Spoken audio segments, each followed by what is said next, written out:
May problema ako, legit 'to. Kahapon ko pa iniisip kung ano yung ihahanda namin sa medianoche na hindi pa namin naihahanda nung Noche Buena or kahit nung tanghalian, dinner.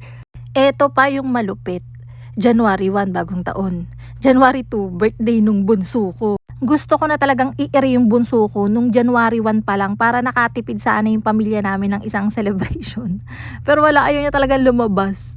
'Di ba araw-araw ang hirap ng mag-isip kung ano yung pwede mong iluto ng tanghalian, ng hapunan, kung anong ulam.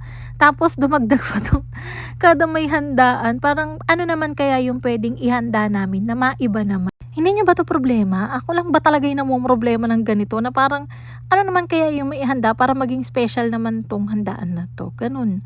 So para sa context, yung video na 'to ay gumagawa ako nung rush order at natitira na lang dun sa mga pa-order ko may humabol, dalawang chocolate cake. Yung base natin ay chocolate moist cake, yung frosting natin is chocolate fudge. Chocolate fudge natin na, share ko na yung recipe nito. Siyempre, ang gamit natin dyan is Vanuatu Professional Intense Dark Chocolate. Mas gusto ko yung chocolate fudge para sa cake compare sa chocolate ganache. Feeling ko mas bagay yung texture niya sa chocolate moist cake, pero ako lang yun.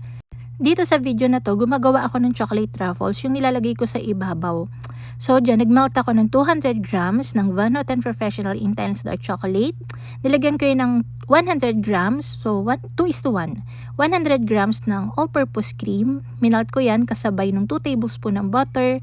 And nung melted na sila, naglagay ako ng 1 tablespoon ng cocoa powder.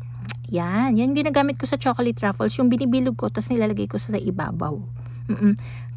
Dito sa video na to, kinote ko lang siya ng cocoa powder. Pero minsan, may chocolate cake ako na ginagawa kong parang chocolate pops yung chocolate truffles. Dinidip ko siya sa mga melted chocolate, mapa-white, mapa-dark, tsaka ko siya lalagyan ng decoration. Pero dito, medyo classic. Yung gusto ng customer, ito yung pinili niya, chocolate truffle cake.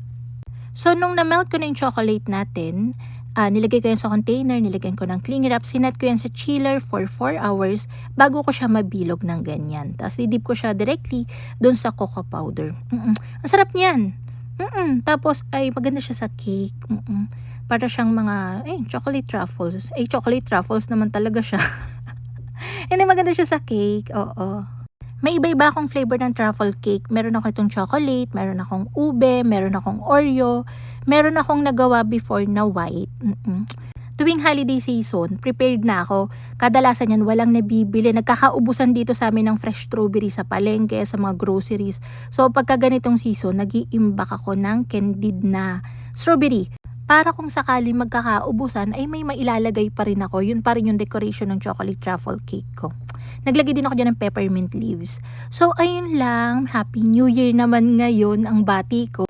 Happy New Year, guys. And tulungan nyo naman ako. Doon sa problema ko. Legit yun. Nahihirapan talaga ako mag-isip.